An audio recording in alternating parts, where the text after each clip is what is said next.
Today is Saturday, the 20th of August 2022, and we are all gathered here for the 45th session on mindfulness for beginners. I would like to welcome with much respect Venerable Bhante Homagama Dhamma Kusala Thero to today's session. And I would like to also welcome all those joining through Zoom and the Facebook live stream to today's session for mindfulness for beginners.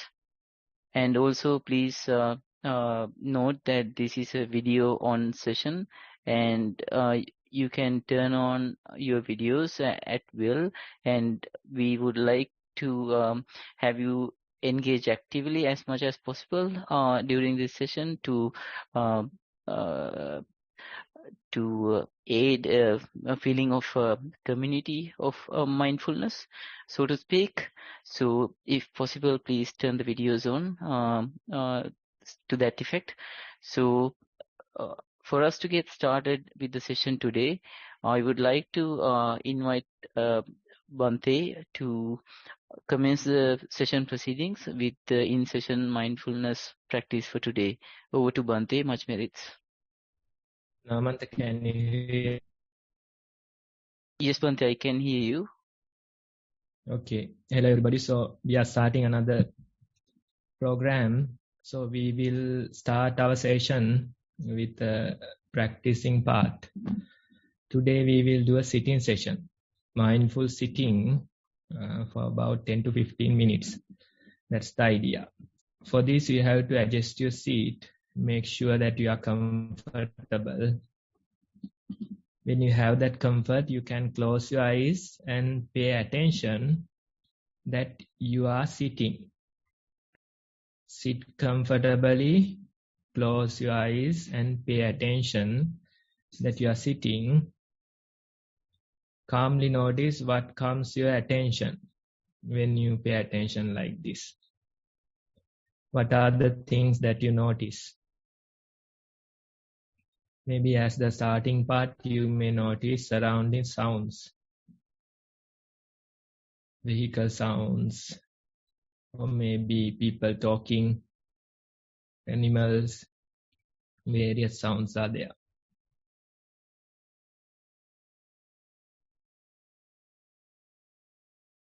Among these sounds, you may notice your body as well. Maybe the pressure on your back, pressure on your legs, you notice. Some of you may notice your breath, maybe at nostrils, or as a movement of your stomach or chest. Breath goes in, comes out. Again it goes in, comes out.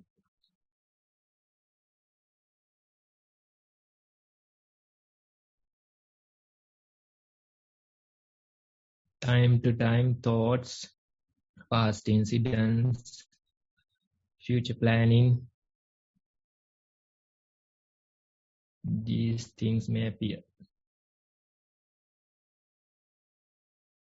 But you can be aware that you are thinking. You can be aware that you are planning the future.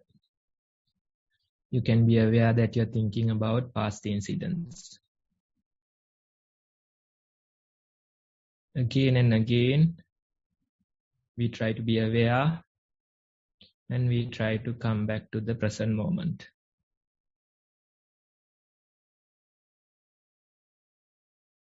In this present moment, you are sitting. You can return back to that awareness.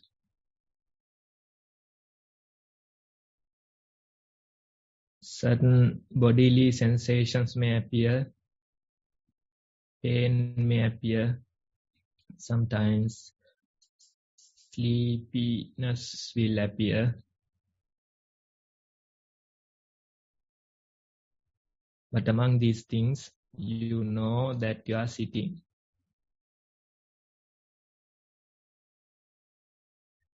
Various things come and go. but you are peaceful in this present moment.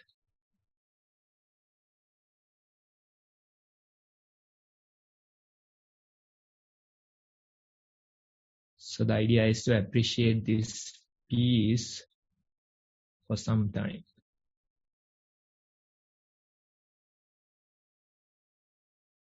As a group, let's try to appreciate that peace for a while.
Okay, now you can open your eyes. So that's our time for mindful sitting today. The idea is to practice this on your own. Every day, try 10-15 minutes of sitting at least. You just close your eyes, pay attention, simply be aware that you are sitting. If you can stay for longer periods, that's much better. 40-50 minutes you can stay. If you are a beginner, you can start with 10-15 minutes and try. Okay, Namanta, you can take over. Thank you very much, Bhante, and much praise to Bhante. Now I would like to invite Sonali to read out the reports received for today. Over to Sonali. Thank you. Sarai Bhante, and thank you, Namanta. Can you hear me well? Yes, we can hear you well. That's fine. Okay. I will read out the reports for today. There are 2 reports. The first one, walking meditation. Initially stood aware of standing posture with eyes closed, noted cold in and warm out breaths, expanding and contracting the chest, then noted weight of feet, the heel on hard wooden floor, and lighter weight of toes on the floor. Noted hair touching arms and neck and saliva in mouth. Started walking, noting left foot being raised, moving and placing, and then the right. The beginning, middle, and end of lifting movement, then the moving and placing noted. Felt mind being slightly more attracted to the lighter feeling when foot moved and less attracted to the placing. Gait unsteady at times. Eyes closed mostly. Sounds not distracting. Thoughts minimal, not too distracting. Walked for 30 minutes. Sitting meditation. Observed breath as primary object and mind went to thoughts. Observed thoughts proliferating at times and appearing and disappearing at other times. Different sensations on body noted, but these were not distracting.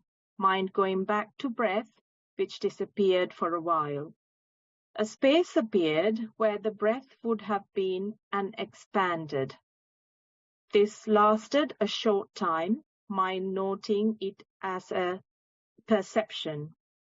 Mind restless, and after 50 minutes, eyes opened, but was determined to sit the full hour, which was done. Daily mindfulness. Aware of vast expanse when looking at sky, and noted the heat element of the sun during a trip to the beach. Walked at times, aware which foot was being placed. Mind was aware that was being observed were only results due to the present causes. Heat due to sun, breeze on arms, and feet cooling, softness of fine sand on feet, and temperature of water. Observed sweating and changes within minutes when breeze present. Noted wild flowers alongside beach, noting that different colors, aware they would appear different at other times, depending on eye or weather and light conditioning changing. That's the end of report. Okay, Sonali, can we go back to the sitting report where there were like few sentences about some perception? Can you figure it out? Yeah. Can you read out just 3-4 sentences that's related to that part? Yeah, different sensations on body noted, but these were not distracting. Mind going back to breath, which disappeared for a while. Then a space appeared where the breath would have been and expanded. This lasted a short time, mind noting it as a perception. Okay, right. So when you observe the breath, or let's say the object of mindfulness, it could be breath, it could be your sensations at your feet. So you are observing that object. You see various shapes, forms of that object, right? And when you see it, you can really see that the object is disappearing. The object is disappearing, and you feel like there is no breath anymore. You feel some space, empty space kind of a thing, right? So it's not the breath that's disappearing, it's our perception changing. So breath is there, but we can't feel it.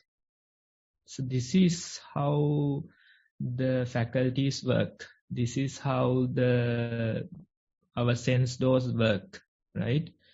So we can really see how they are adjusting themselves.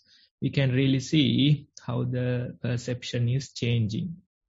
So the practitioner, they try to see this process happening again and again. 1001 times you observe it. Without coming into conclusions, you observe. Usually our mind, we try to reach to conclusions. That's the usual behavior. Even without proper observation, we try to reach to conclusions. That's how we are. But here, we try to observe without coming into conclusions, judgments. We try to observe. 1001 times you observe with a neutral mind. Without taking a side, you observe. If you take a side, then you are caught. If you say something is good, then you have a struggle with the people who say that's bad. If you say something is bad, then you have a struggle with the opposition. In this practice, we train ourselves to be neutral, without taking a side, without judging anything. We just be, we just observe.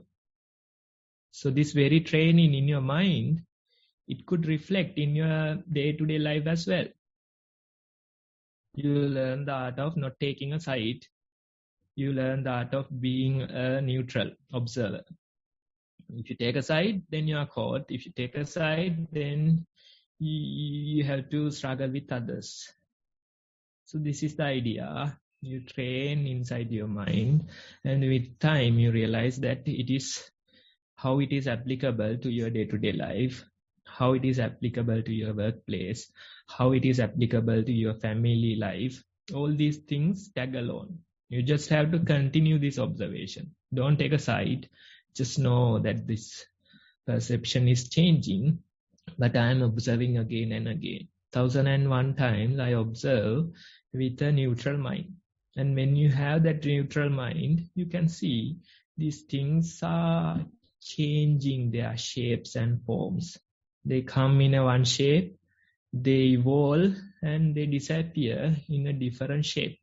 If you give a name, if you come to a conclusion, if you give a judgment, you are caught.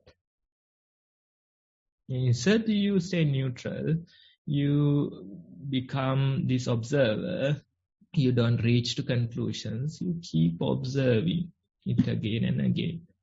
And that's the practice. So continue with the observation, and we invite you to share your experience again. Thank you, Bhante. I will move on to the second report. Second report, mindful sitting. Did a quick body scan at the beginning, which helped recognize that the seated position was a bit imbalanced. Adjusted the posture until it felt more even. Once the breath appeared, the rhythm of it was noted. In and out breath was prominent, and fairly soon after it became lighter. Temperature changes noted. at the beginning, and that awareness reduced after a while. When the breath became fairly subtle, it felt that the mind was searching for it and found it in the form of rise and fall of the stomach. Just then, the thinking appeared. Don't go looking for things, just watch what is happening. That thought also faded. Breath broke up and airflow noted as waves, and felt like parts of the nose had disappeared, but the waves of air flow still around. Mind was cautious, and while observing that feeling, curiosity also faded. Breath felt subtle again. Airflow noted as weaker and broken up, therefore was tightening in the body. It continued for some time, and outline of the seated body was fading. Pressure of the lower back in contact with the cushion noted, and the tightening in the rest of the body appeared to be breaking up, or maybe it felt like that. This continued, and attention moved from one point of tightening, tingling, to another, but each time it quickly passed away, and tingling appeared somewhere else. The thought of flux and that there is too much activity appeared in the mind. Breathing noted again, alternated with tingling, and pressure that was building. Came out of the meditation after 50 minutes. Mindfulness during the day. Observed some of the familiar mental processes slowing down enough to catch what it was doing and motivation behind these. For example, became aware of reaching out for the phone when bored or distracted or excited. It was hilarious to observe this over a couple of days. Had little idea previously of this behavior.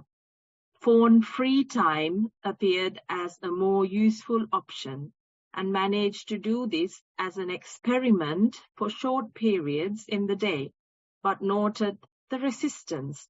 However, didn't give in to the urge to check the phone during those set periods. Also noting some interesting things while interacting with family members.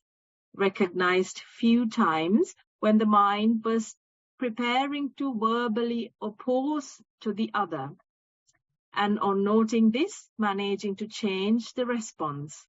This helped to retain the peace in the mind and in the outer situation. When others were discussing politics, noted the judgment in mind about them. It was hilarious again. Both people doing the same action of judging others. This awareness helped reduce the mental judgment considerably. Hopefully, the humor of these unwise behaviors will help see motivation behind these and consider the consequences beforehand. Venerable Bhante, looking forward to your valuable feedback. Much merit to you and the organizers. End of report. Okay, this is not only your mind, this is the human mind at work, right? So this is how all the people behave. It's not only you, right? Others, they appear blissful. They appear they are not doing that. They appear so behaved in their bodies and probably even verbally. But inside, this garbage is there. Everybody. It's the human mind that we are talking about. So it's a good observation. When you know yourself, you can know others. This is how everybody is behaving. When you observe yourself, you know how others are behaving. You know the reasoning behind that. You don't have to go and put them under a microscope. Instead, by observing you, you know how others are working. So this is only a single point that we are observing. It's like observing a temperature in a single point. Let's say in a room, we are observing a temperature, right? We feel the heat, we feel the cold nature. So this is the energy, this is the temperature that we are talking about.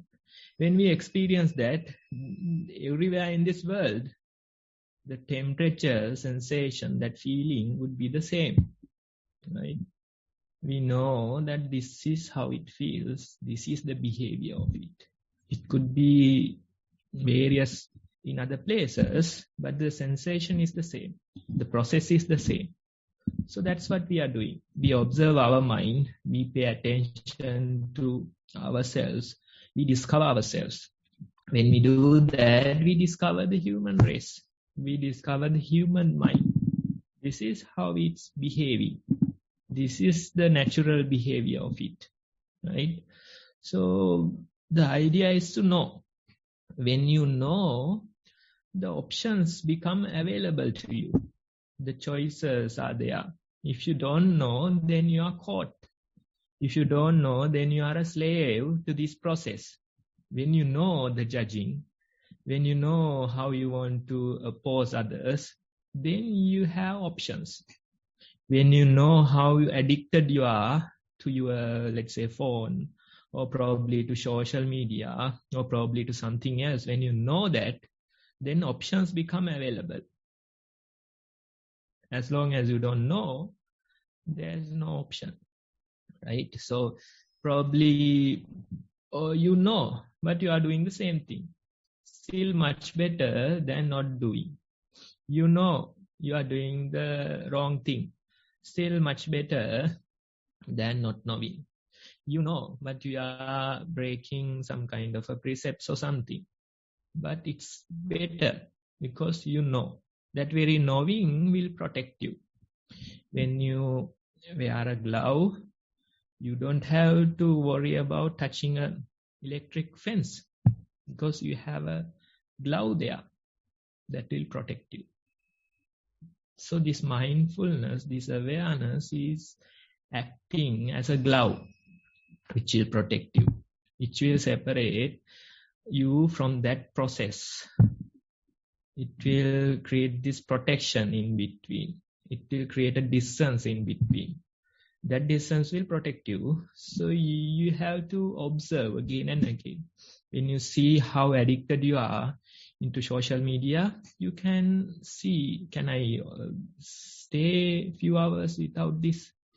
When you see how addicted you are to your phone, can I keep this aside, keep it muted and do something else? Those options become available. So there's a lot of science between these things, behind these things, social media, let's say, even the phones, let's say, a lot of science is there. Right? Maybe you have heard of Pavlov's dogs.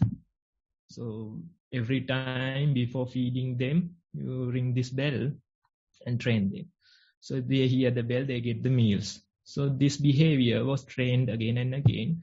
After a while, they noticed that even without the meal, only by hearing the bell, these dogs, they are waiting to eat. They show that signs, right? They are addicted to that bell sound, not to the meal, just to the bell, and they behave that way. So this is the same training that we undergo when we use a phone or notifications, let's say, various apps are there. So they make this sound. With that sound, it's again and again training your mind. Create this addiction. So you get a notification sound and you hear it. Now there's this desire to check your phone. Now there's this craving to check your phone. Without checking it, you can't stay for a few minutes even. So a lot of science behind these things to how to create these people addicted to these phones, devices, social media. So if you at least know that addiction, then it's much better than not knowing. Then you have few options you can execute. That's the idea. So even these teenagers these days, they are addicted. And by like 15, 16 years, they get depressed. They can't sleep. Various things come. The reasoning, these are the reasoning, technology. You are separated from the world. You don't know what's happening surrounding you. You are in the cyber world. So it's natural that they get sick in their mind. They get depressed in their mind. So this mindfulness, this knowing is the idea. Observe yourself. Know how you are coming into various judgments. Know how you want to go after various people. Know your addictions. This observation, you do it again and again. And with that awareness, you can even argue with people. With that awareness, you can even judge. With that awareness, you can go and fight with your family members about politics. That's fine. You know. That very knowing is what we are talking about. When you know, you have other options available. You can stay neutral, you can take it positively, or you can take it negatively. As this training, we try to go against the usual behavior. Let's say good things we take as positive. So can we stay neutral, or can we stay like negative towards them? So this is the training. Try different options. Try different pathways in your brain. Stop the usual thing and try various other things. That's the idea of the practice. When you see, let's say, political argument, it's going against you. It's they are appreciating the other side, the side you don't like. But can you, as a part of the training, can you be a part of that discussion? And can you do the same appreciation that you hate? How much resistance will be there in your mind? So this is how the training goes. In a way, we are not standing in any side. We are not taking any side. One moment you are positive, next moment you are negative, and next moment you are neutral. So in a way, people will find fault in this practice. They are not walking their talk or something like that, they will say. But if you stay attached to one view, then you are caught. As soon as it is changed, you are caught. So we try to stay open. One moment you know that you are taking the positive side. One moment you know that you are taking the negative side. One moment you know that you are neutral. That very experiment is what we are doing. And you can really see the resistance in your mind. When you go against that flow, when you execute a new circuit, you can really see how there is resistance, how there is friction in your mind. Let's say you go and appreciate the other party that you don't like. There'll be friction in your mind, and that very act you will do with a lot of resistance. But that is the practice that we are talking about. We are not about politics, we are not about social media, but instead finding peace among these things, finding peace in this world that is full of chaos. So continue this observation. When you know you are protected, that is the idea I want to give. Then there is a certain part about thinking. We'll come back to that later during our talk. That's all for the reports. And now, Mantha, maybe you want to take on now. Thank you, Bhante. Sonali, you can allow the chance for the verbal questions. Oh, yes. I almost forgot that. That's all right. Does anyone have any questions about the reports or anything that we've discussed? Please raise your Zoom hand or type your question and I can read it out to you. I don't see any hands raised. But one thing I'd like to mention is that the last report was almost like reading my thoughts. It just made me chuckle because that's how I feel most of the time as well in conversation. I do see that, and it's almost my thoughts in that report. I can relate to it completely. That's why I said human, right? Human. Yeah. I don't see any hands raised, so I don't believe there are any questions. Don't see anything typed either. Namanta. That's right. And thank you, Sonali, and much merits to you, and much merits to Bante for the insights. I think everybody understands perfectly what is being said, so no questions. Now I would like to go through the beginner's introduction for the process. I will share my screen to go through the steps. Okay, so you can see there are 5 steps listed. This is basically some information, basic information on how to get started. There are 2 videos being presented from Nissarana Forest Monastery for a beginner to go through and become familiarized with the concepts involved in these 2 practice sessions. One is mindful walking and the second is mindful sitting. So in mindful walking, you can go through the video and you will understand what you have to keep focus of, and the same for the mindful sitting video. I will put in these links into the Zoom chat section soon after this introduction. Then the tough task will be allocating time each day to do some active mindfulness practice like this, the walking and the sitting. Then you can allocate if you are starting 10 to 20 minutes a day, and when you are increasing the practice, so when you extend going through the practice further and further, you can increase the duration to 1 hour for each session. So that will be 2 hours in total. That's the ideal amount of time we would recommend for you to keep on to continue on mindfulness practice.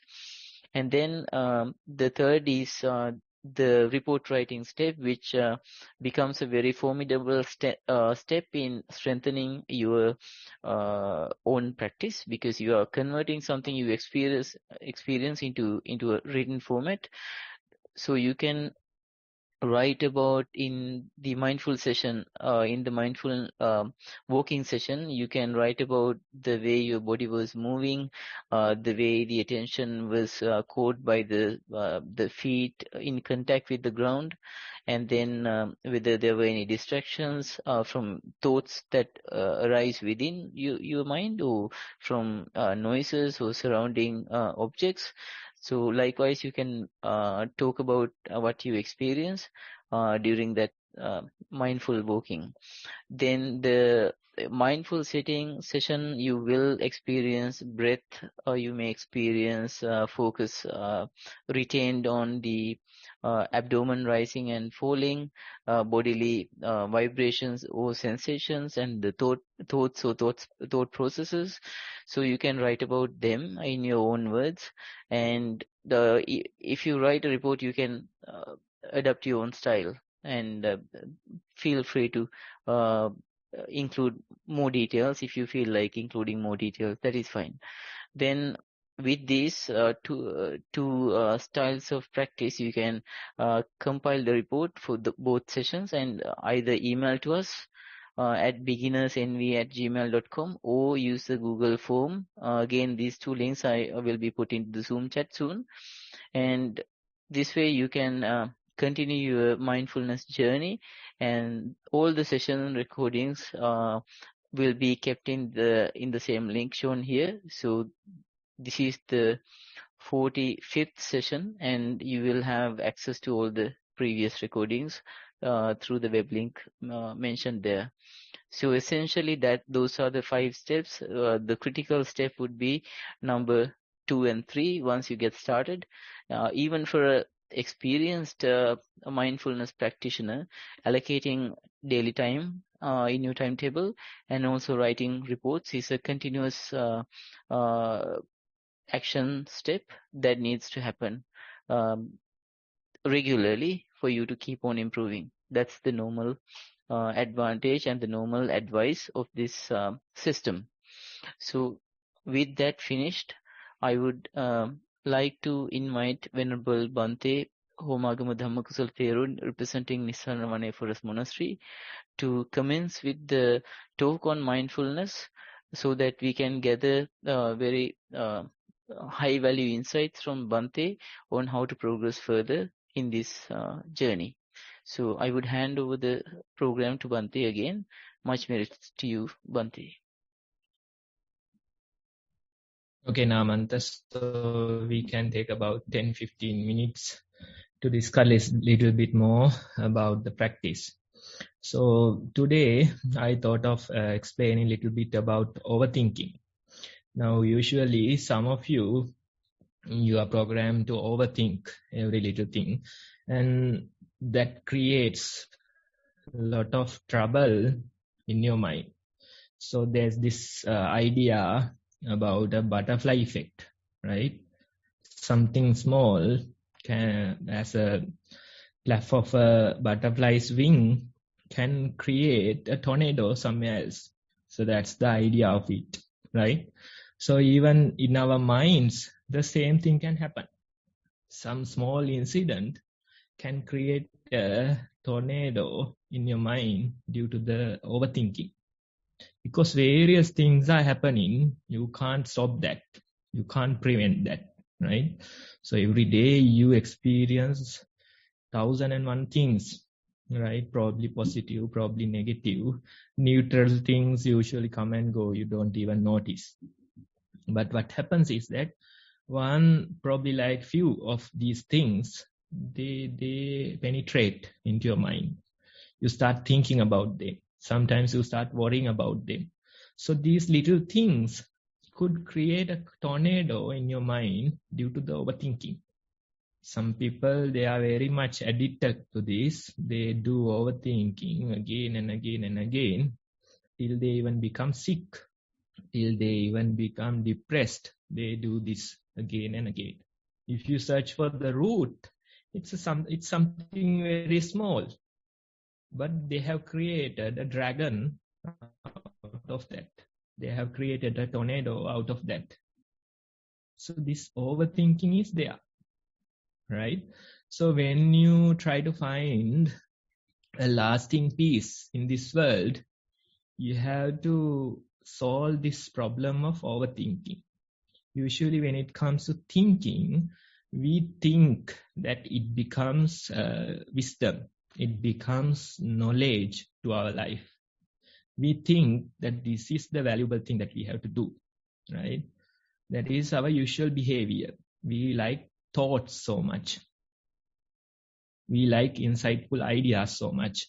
Even if you see these popular books, you can really see how the overthinking is happening. Although it is very interesting, although you spend so much time on these books, that's overthinking, right? You create these very attractive stories, ideas, and you talk about them. Pages after pages, you talk about them. So in a way, it's all in their mind, not in this real world. Not in this real world, just thoughts are there. Just thoughts are there. So that problem you can face in your day-to-day life. This problem of overthinking, how it is affecting your family life, how it is affecting your professions, how it is affecting you, you can really see. So how to find a lasting peace is a valuable question. So a few weeks back, there was this survey done. I think a group of 50 people, they participated, and the question asked was, are you happy today? And probably like 75% of the people, they answered yes. 25% of them answered no out of 50, right? Then there was a follow-up question. The next question was why? It's a bit of a strange question when you ask why you are happy, right? So these people, they were answering, right? I got a gift today. Today is my birthday. Or somebody said pleasant words to me. So they are giving reasons to be happy, right? So let's say you are happy because of a reason. Then is it lasting? This reason in this outside world, They are always changing. It's a continuous flux of change that is happening in this world. So if your peace, if your happiness is based on these outside things, somebody's words, somebody's actions, or something material, then of course it is doomed to change. So one moment you are happy, next moment you are sad. And when bad things happen, you overthink.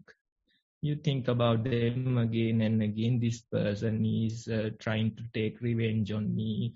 Okay, something else, like this entire world is after me, all the bad things are happening to me. Like that you are thinking. So this thinking creates more and more chaos in your mind. This thinking will create more and more friction in your mind. So how to find a lasting peace is a valuable question that you have to ask yourself. If it is based on outside things, if it is based on material things, then of course it's not permanent. It's a temporary peace or temporary happiness that we are talking about. So the lasting peace would come from within. That's the idea of the practice, right? So when you pay attention, when you observe yourself, you can really see this process of thinking. Earlier, you gave a lot of credit to this process of thinking. Earlier, you gave a lot of value. But now, you try to be neutral and see how this process of thinking is happening. It's not easy. Usually, you get carried away by thinking. Usually, you get caught in this process of thinking. So we have a solution. We say, okay, don't pay attention too much into the thinking processes. Don't pay too much attention to the thoughts. Instead, pay attention to your breath. Instead, pay attention to your steps, the sensations of your body. This body is always present. It doesn't go to the future. It doesn't go to the past. The body is always present.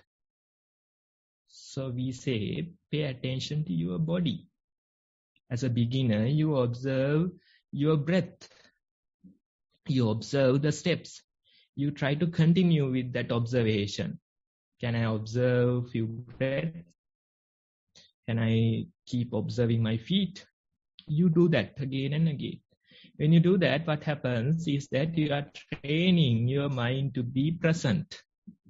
You are breaking those thinking processes. You are breaking those patterns, pathways that are so strong in your mind. You are breaking them again and again, and you are bringing your attention to the present moment. You are bringing your attention to the body.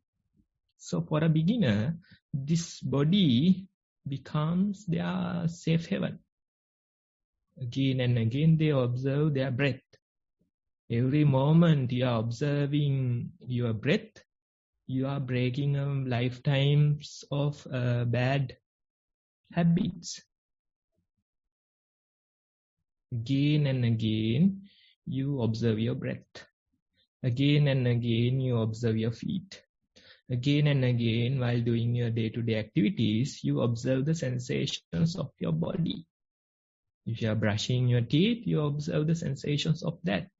If you are eating, you observe the sensations of that. If you are taking a bath, you observe the sensations of that. So that's the idea of the practice. You break your thought processes and you bring your attention to the body. When you do that, every time you do that, you are reducing the power of these thought processes. So we think that thinking is valuable. Now we are not giving that credit to thinking. We are not giving that value to that thinking. Instead, we give value to the present moment. Instead, we give value to this body or body sensations. So when it comes to thinking, we heard one report earlier, even the practice is encouraged by thinking, right? You heard it, right? It's that person was saying that thought arise, suggesting that we shouldn't go looking after things. Instead, suggesting that you should observe what is available. So this is also the thinking. So in a way, for the practice also, thinking helps. Thinking helps. That's how we start. Even I am talking based on the thoughts, right? You are giving these reports based on the thoughts. When we speak, that's thoughts, that's talking, right? So it helps. It helps. Even to the practice, it helps. Even to function your day-to-day life, it helps. But overthinking, it's a killer. Overthinking will create a lot of confusion in your life. Overthinking will create dragons in your life. So in a way, we break that habit of overthinking and we try to be more and more present. We try observing our body. We try again and again breaking those thought patterns and bringing our attention back to the present moment. So this process, we are trying again and again. During walking, during sitting, even during our day-to-day life, we do this. And when we do this, although the thoughts are there, some people, they try to stop these thoughts. They think, if I can be peaceful without thoughts, they think that's a valuable part of the practice. So they try to stop thoughts, no thinking, they say. But when you do this, then again, there's trouble. We shouldn't interfere with the thoughts. We shouldn't try to prevent thoughts from happening. Instead, you let the thoughts flow. You are not encouraging them. Instead, let them come naturally and be there. You try to be the observer. You try to observe your breath. You observe your feet. Sometimes you know that you are thinking. That's fine. You don't have to stop thoughts from happening. You don't have to prevent them. Instead, what we do is that we observe. When you observe, you start to notice, probably not initially, but with time, you start to notice that there are gaps in between these thoughts. Initially, you think that everywhere there are thoughts, chain thoughts, train thoughts, they say.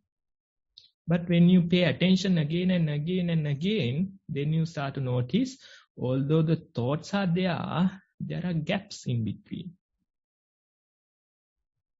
Similar to how there's a gap in between in-breath and out-breath. Initially, you can't even notice your breath. Once you notice your breath, you say, okay, the breath is there, but there's no gap. So you are advised to observe again and again and again. When that happens, you realize, okay, I can feel the in-breath, I can feel the out-breath, and there's a gap in between. More you observe, you realize breath becomes smaller and smaller, gap increases. Breath becomes shorter and shorter, gap become longer and longer. This is the process that is happening. Even with your breath, that same process is happening. With the thoughts also, the same process will happen. Initially, you think that everywhere there are thoughts, never-ending thoughts. That's your idea. So we say, observe. Observe, be the observer. Try again and again. And when you do that, you realize although the thoughts are there are gaps in between. More you observe, you realize thoughts become shorter and shorter, gaps become wider and wider. So this is the practice. It happens naturally. It's a natural evolution that we are talking about. The practice evolves naturally, similar to how the breath is changing. Breath is a good indicator. When you see how the breath is changing, same thing is happening to your thoughts as well. Same thing is happening to your emotions as well. So in a way, this breath is an indicator of the world. When it is fading, the world is fading. So you can see, although the thoughts are there, gaps are much larger. Although the emotions are there are longer gaps in between. So when we see that process, when we see this change happening, that's the real practice that we are talking about. You don't have to prevent thoughts anymore. You don't have to worry about thoughts anymore. Let them come and go naturally. Initially, you think that thoughts are coming and disturbing you. But when you get to this level of practice, you realize, I am going and I am disturbing the thoughts. They are going somewhere else. You go and interfere. You go and disturb. You go and start complaining. So that's the real process that is happening. So more you observe, you realize this is how it's happening. This is how the thoughts are. Although there are thoughts, there are gaps as well. This is how the real peace will appear. So in a way, this realization, it doesn't come from thoughts. The realization, it doesn't come from thinking. Instead, this realization, instead this peace will arise from your body. In a way, we can say it will arise from your gut. You know, the gut feeling, right? We say gut feeling. We say intuition, right? So that is where the realization will arise. That is where the real peace will arise. Probably this is bad news for some of you who encourage a lot of thinking. But I have to say, the realization will arise from your body. Or the peace will arise from your body. It's not the thinking that will bring you peace. It's not the thinking that will bring you this realization. Instead, it's the body that will bring you this peace. So this is the idea. So when you encourage thoughts, you are not encouraging the practice. Instead, you are encouraging something else. So that's why every time we hear those questions about various things, we ask them to observe the breath. We tell them, observe the breath and tell me how you observe your breath. We tell them, walk among these thoughts and tell us how you observe your body. We ask them to do their day-to-day activities and tell us how they experience that activity. Why? Because these thought processes, they won't bring you peace. They won't bring you realization. So when you ask these various lengthy questions, in a way you are not given a proper answer. So it is disappointing to ask questions even. You know, all the time I ask this, but he is not answering, he is saying something else. He is asking to observe the breath. He is asking to observe the walking process. What is there to observe? The breath is there. What is there to observe? The sensations are there. They are wandering. But that is where the real peace will arise. It won't arise from thinking. It won't arise from thought processes. Instead, it will arise from the breath or the body that we are observing. It will arise from the gut that we are observing. So that's the thing that we are doing again and again. You give less value to these thought processes and you bring your attention to the present moment. You observe what is happening again and again. When you observe, you realize there are gaps in between. In between in breath and out breath, there's a gap. In between thoughts, there's a gap. In between sounds, there's a gap that we call sound of silence. So more you practice, you realize majority of your attention goes to this gap instead of the things that are there. Thoughts are there, but your attention is much with the gap in between. The breath is there, but your attention is much with the gap in between. The sounds are there, but your attention is much with the sound of silence. This is how the practice will evolve. Again and again, you do this, and your mind, it is always changing. After a while, probably like after doing few weeks, few months, you realize I am not the same person anymore. We say there's a new normal that's there. Earlier, you were a different person. Your status of mind was different. It was full of lust. It was full of anger. It was full of jealousy. But few months of practice, you realize this is my new normal. Although the lust is there, it is not that prominent as it used to do.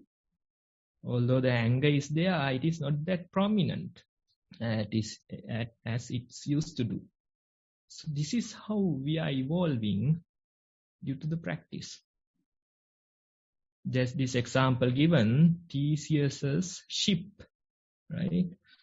So this ship, it was a wooden ship, and it was saved for 1,000 years.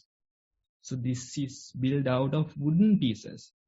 So when the decay happens, what they do is that they replace it with a fresh part, fresh feet, right? They take the decayed part away, they replace it with a fresh wooden part. So they have done this for 1,000 years, and they have preserved the ship. Now when you go and ask after 1,000 years, is that the same ship that is there? Is it the same? Probably there is no single part from the original ship. It is totally new, although it appears as the original one. So this is what's happening in our mind even. We do this practice again and again and again. And after some time you realize, this is my new normal. This is my new mind. It's not the same. It's not that the same. It is changing with time. It is evolving with time. So this evolution is happening inside us. When you practice, you become more and more peaceful. When you practice, your values change. When you practice, your status of day-to-day happiness will change. You will become more and more peaceful, and that peace will be natural to you. So that's the idea. Try to see your breath. Try to observe your feet. Try to be with your body during your day-to-day life. And with time, you realize that brings you the real peace that we are talking about. It's not the thinking that will bring you peace. Instead, it will come from your body. So continue with your practice. And if you share your experience, then we can discuss about it as well. So that's the idea of this session. And thank you for listening today. Much merits for Bhante for that exceptionally insightful talk on mindfulness. As we proceed, we do notice different things, and we have to adjust our response accordingly. And what Bhante mentions is a guidance to that direction. So with that, the talk on mindfulness has come to an end. So if any of you have a question based on the talk, or maybe based on the Q&A session content, you can raise a Zoom hand, and I will provide the chance for you to present the question to Bhante. I think there are no questions, and we can. Okay, there is a raised hand from Chamari. I will allow you to speak by unmuting you. You can speak now, Chamari. Thank you. Thank you, Namantha. Bhante, you may not give me the answer because it is thinking. I'm aware of it, but I just wondered the two chetasikas, the vitakka and the panya, initial application and the wisdom. So in the day-to-day thinking, there is initial application being applied all the time, and whether the panya or the wisdom arises from the body, from the a gut, as you were explaining. I just had that coming up in the mind to check.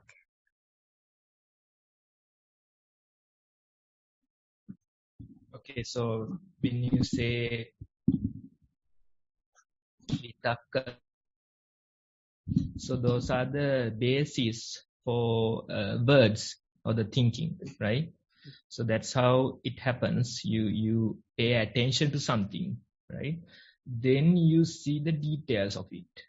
So that's the idea of it. You direct your mind to something. You direct your mind to a sound that you are hearing. You direct your mind to a thing that you see.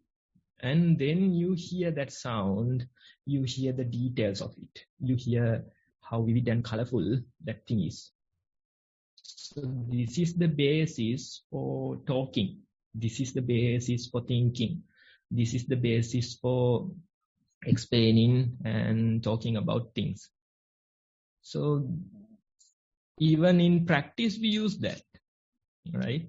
When you walk, you direct your mind towards something and you see the details. You observe, okay, you direct your mind towards the feet and you observe the sensations. You observe this roughness. You observe the ground, the texture of the ground. So even the practice is based on these things, right? So you can't completely abandon these things. Instead, you start with them. And when you practice, you realize, although you use them, after a while, they disappear. Let's say you pay attention to your breath. You pay attention to your walking process. But after a while, the breath disappears.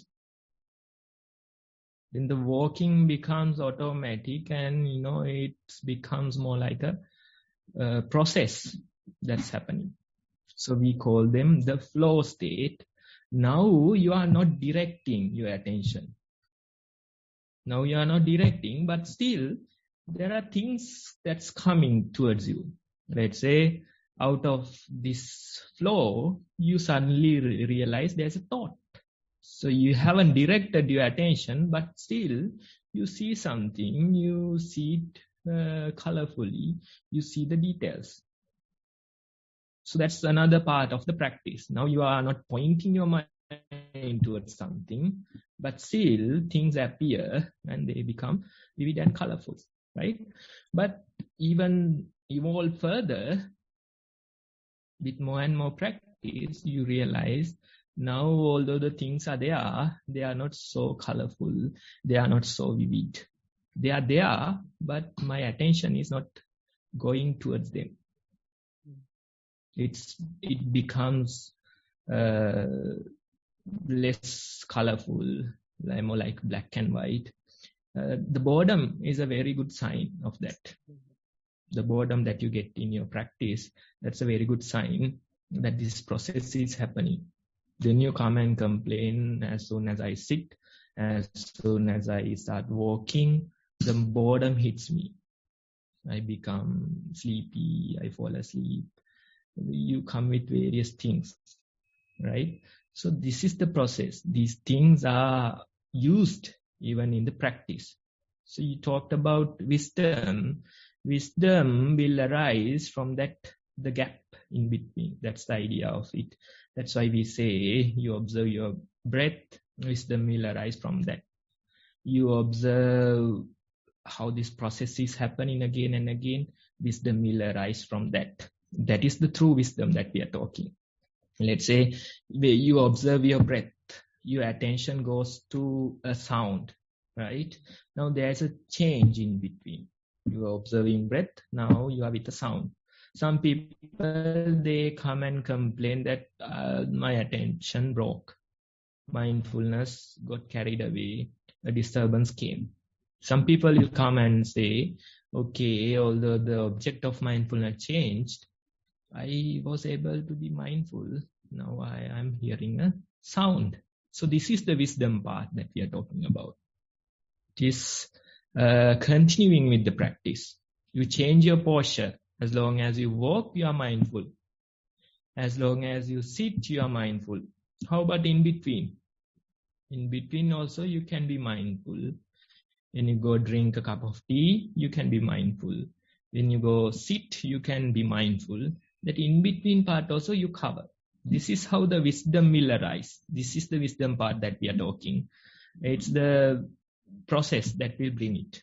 Right? So you have to see how this wisdom is arising from the body or the gut. Right? It's the gap in between. It's the true wisdom that will arise. Right? So that's why when they practice, they become more and more silent sometimes. It's not a silence out of ignorance. Instead, they know the process. They know that these things are changing. They are not attached to them. That's how you gain the true peace. So continue with your practice and you can really experience it. If you present a report about your practice, then we can discuss further. Thank you very much, Bhante. It is very, very clear. Thank you. Much merit. Thank you, Chamri, for that question. And I think if there is anyone else, you can raise the hand and I can give you some time. Yes, Nadeep, you can present your question. Thank you. Thank you, Namanta. Thank you, Bhante. The question actually raised out of the question Chamri raised, and also the answer Bhante given about the boredom, which is result of the gap in between the breath. So I was reading a technical book, and the author said, if you feel boring or boredom, that's where you understand the actual theory. So, and he said, don't stop if you feel bored, continue. So I think that's the very theory. Even though he said that in the book, even before I read the book, I knew that, through our mindful practice, we sometimes, come across that state of boredom. And that's where the wisdom open its doors to investigate deep into our practice. And after that, we actually, the boredom itself disappeared. If we, but it needs to understand, there is a boredom, but we have to practice it. I think through the mindful practice, I discovered that, and that's helped a lot to, even studying, even, writing something when the boredom comes. So I figured that out. That's the time we need to put a bit of courage and, be endured or persevered. That's where, I applied, and then I understand, this is the boredom, but we have to persevere. Thank you, Bhante. Yes, so you are going through the boredom. Basically, you are not escaping it. You are not avoiding it. If you are sitting, you continue with your sitting. You go through the boredom. You let it come and go. You stay there till that process is finished. That's the idea. Let's say boredom hits you during walking. You continue with your walk. till you become fresh again. So that's how you continue with your practice. And it's a sign that when your mind is disinterested, the boredom is there. So that's a good sign that you are not so much attracted to the world anymore. Instead, you accept more and more the present moment. Boredom is a very good sign of that. It appears and you start complaining. But that's a good sign. When the boredom is there, that's a good sign that you are disinterested in this world. When the breath disappears, boredom appears. When you see more and more gaps in between thoughts, boredom appears. So it's an early sign that you just have to endure, you just have to be there, you just have to go through this boredom. Again and again, 1001 times, you are doing the same thing. And then you realize out of this boredom, the peace appears, the realization appears, the lasting peace that we are talking about. It's a gradual process, so you do it again and again. More and more you experience, you will realize it for yourself. Thank you, Bhante. Thank you, Nadeep, for that very good observation. And yes, I also feel in line with that observation. Next, we have Don Gihanta raising Zoom hand. Gihanta, you can speak now. Thank you, Namanta. Venerable Bhante, we have talked about awareness. We have talked about wisdom, insight. I get the impression that these are different from thoughts or thinking. So what is awareness? What is wisdom, insight? Are they also mental functions? Because we appear to see them as different to thought. Can you help me understand that? Yes, that's the session idea of the session. So the invitation is that you do your walking practice, you do your sitting practice, and you come with your experience. You tell us, okay, this is my experience. This is how I experience the present moment or mindfulness. This is how I experience the past or the future. This is how I experience the boredom. This is how I experience the thoughts. That's the idea of it, right? Even our topic today is about overthinking, how we are creating this chaos in our mind due to the overthinking. So what we suggest is that you observe your body, you observe your breath, you observe your feet, you bring your attention to the present moment.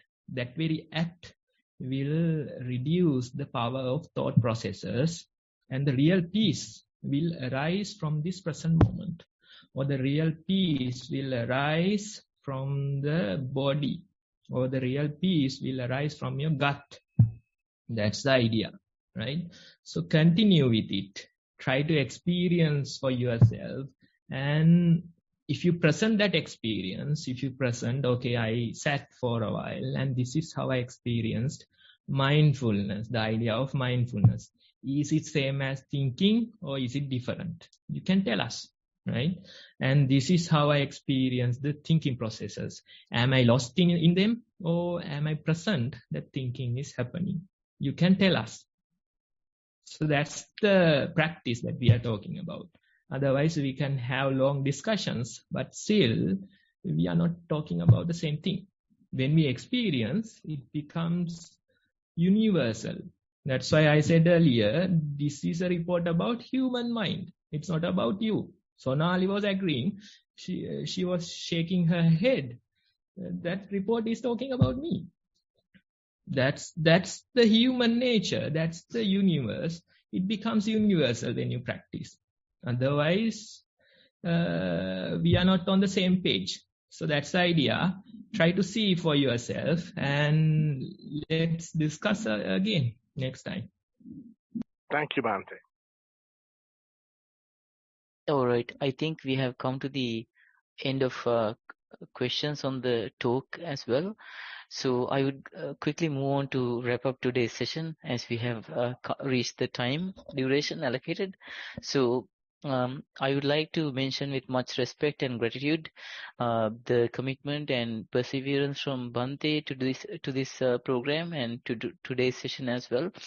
Much merits to Bhante, and may these merits contribute to Bhante's own practice to improve, and for Bhante's capability to provide ongoing support and contribution to our program in this manner. So, and also I would like to mention the name of the most Venerable Bhante Udairegama Dhammajeva Mahathero, the chief abbot of the Nissarana Forest Monastery, for insightfully requesting to create this program.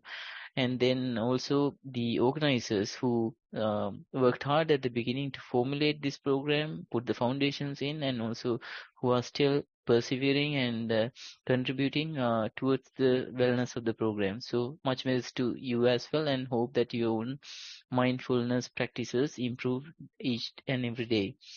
Then also we have all of you joining through the Zoom meeting and also joining through the Facebook live stream. And the program is committed because of your presence in these sessions. So thank you and much merits to you. And I hope these merits have a flow-on effect to you, thereby improving your own practices into the future. And I hope that all of you are able to keep on regularly joining the program to extract wisdom and insight and to use again in your daily practices and daily life activities. As I mentioned last week too, mental health and mental fitness is a very critically important aspect of all our lives because of the things like COVID, war, economies moving downwards, and all these issues that we are facing. So being able to develop these practices before something happens is quite critical for our wellness throughout life in all situations.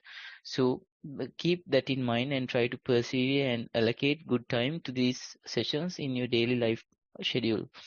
So with that, I would give a half a minute interval for anyone to raise Zoom hand to make a comment or suggestion on the overall program structure or the flow of the program. Yes, I think there's no one raising hand on this moment. So I have put in some messages on the Zoom chat, just general messages on the web pages and the invitation to invite others to the sessions. So for all our mindfulness program purposes, the session has concluded. I would like to wish each of you a happy and mindful week ahead, and wish that the mindfulness practice keeps on happening and keeps on improving, and we will meet you and again try to create benefit for all of us next week, the same time on the same day. Till then, have a happy and mindful week ahead, and see you soon. Thank you. I will end the Zoom session shortly.